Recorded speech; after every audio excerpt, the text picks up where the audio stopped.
uri mu bibazo yakubonerana akavuga ati umva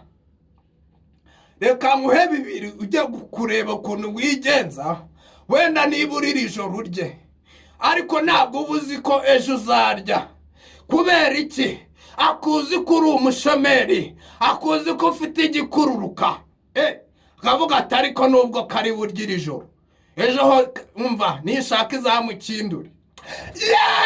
Dupaya sikamando Jesi nini waya sikamora ya shayini mora umva hari ukuntu bakuzi ngo bategereza kari bupfe hari abategereje kugomba gupfa